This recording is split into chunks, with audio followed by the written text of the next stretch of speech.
Evet değerli takipçiler, bugün de bir çamaşır makinesinin nasıl revize edildiğini izledik hep beraber. Değerli vaktinizi ayırıp bizi izlediğiniz için çok teşekkür ediyorum.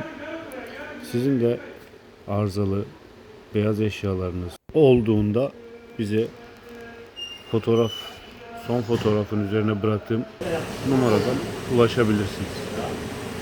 Allah'a emanet olun.